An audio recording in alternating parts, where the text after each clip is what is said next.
They were trying to profile us, the credit rating agencies. I think they are the new tools of colonialism. Hello and welcome to the Africa News Network. This continent is going to be home to a quarter of the world's population by 2050. This is the continent that has renewable energy resources.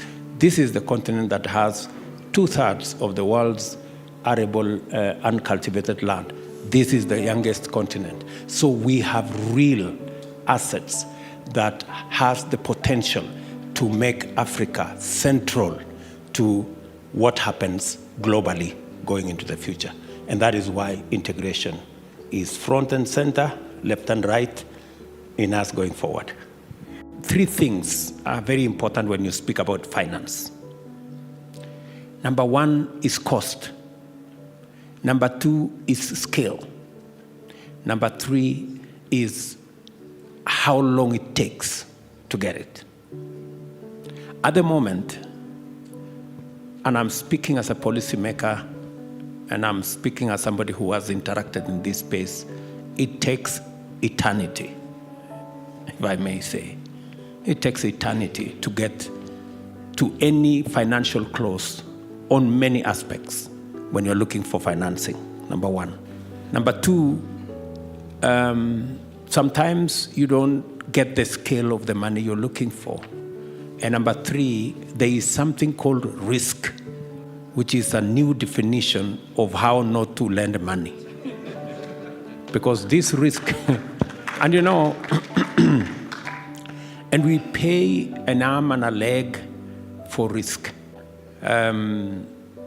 Although data speaks a different language, data shows that investments in our region are not as risky as they are being profiled.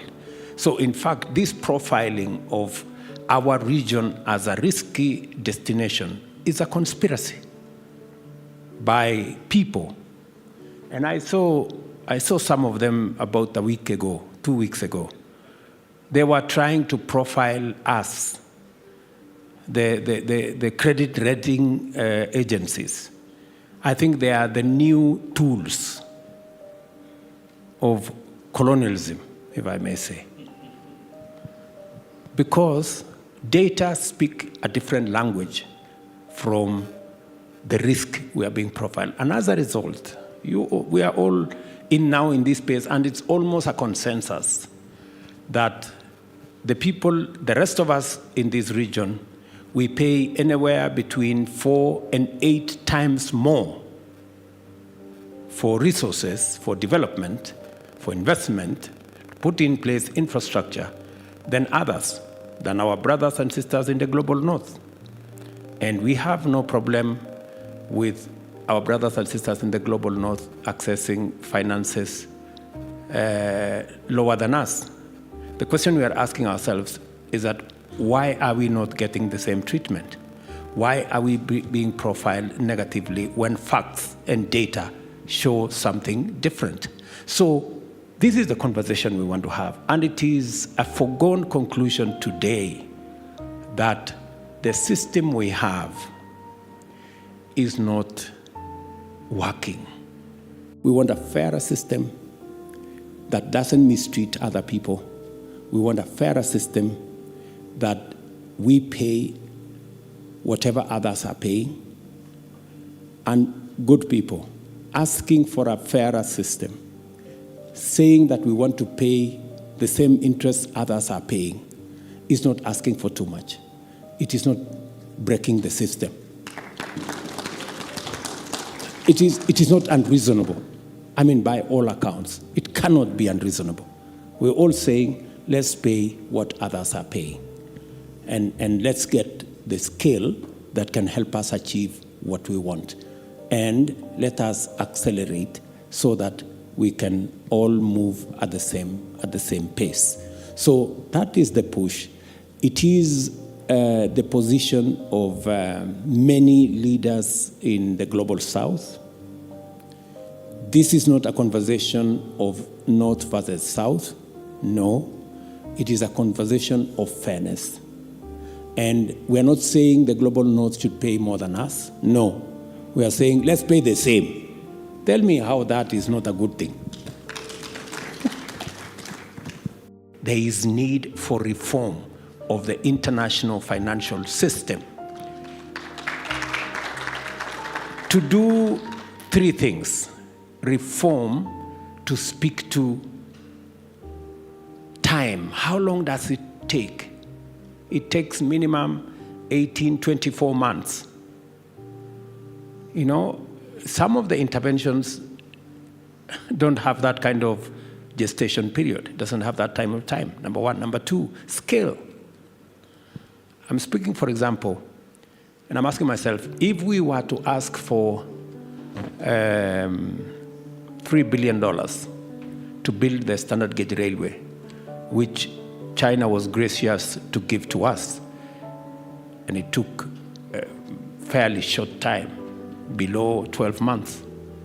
We wouldn't have built the SGR if we were looking for finances in the current financial system. We wouldn't get that scale. And number three, we wouldn't get the kind of interest that we are looking for. So our position is that there is something the current international financial institutions can learn from China, for example, scale and speed. Maybe there is something China can also learn from our current international institution. But we are saying there needs to be a conversation. We need a conversation that makes all of us winners. And what we are saying is, in the reform of these institutions, we're not being reckless. What we are saying is, let us have a fairer international financial system that doesn't price the rest of us into debt, into default, into a situation where it becomes impossible. I mean, let me just ask us seated here. If one person is paying 8 times more than the other, isn't that person paying 8 times set up to fail from the beginning? In fact, it would be a miracle if you don't default. In fact, I think some people are asking themselves, why have these people not defaulted? And it is the same reason, for example, why those Moody's people, the credit rating agencies, were really pushing that, Kenya is in very serious situation. Until we told them, if you continue profiling us negatively, we will pay off this debt and see what you're going to do. Because they were making it look like we are unable to pay. We're telling them we want to pay. In fact, we want to pay before it's due. And they wanted to tell us, if you pay before it's due, it amounts to a default. What kind of nonsense is that? I mean, if you pay your debt early, how does it become a default? It's madness, isn't it? But, we are not conforming to what their expectations. So they are wondering, you are paying 8% more. Why are you not defaulting? Why do you want to pay early? This is the unfortunate conversation we want to have. We are willing to listen to others. We are willing to bring our ideas on the table. What we have refused is that we shall not be a continent anymore of victims. We will not come to any table just as victims of climate change.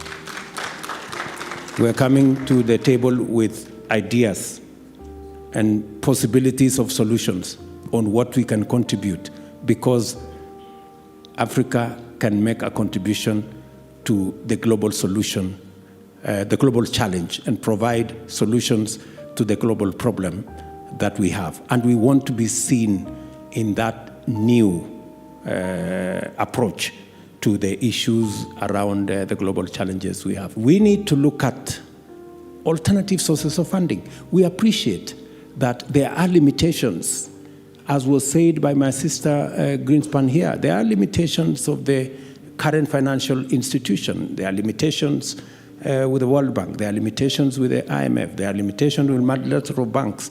And we are not accusing them of anything. There are limitations, genuine. Maybe they are 20%, as has been said, of what they were. Maybe the magnitude of the financial challenge that we have as a globe goes beyond these institutions. How do we develop other capacities? How do we raise more resources? And that is why the conversation about carbon tax is no longer a sterile. It's no longer a sterile proposition. It is a real proposition. How do we raise resources that can be used in a different paradigm without the current limitations, where we invest these resources in the biggest return on matters to do with green growth? How do we decarbonize the globe together? If the best opportunities are in Africa, let us invest in Africa.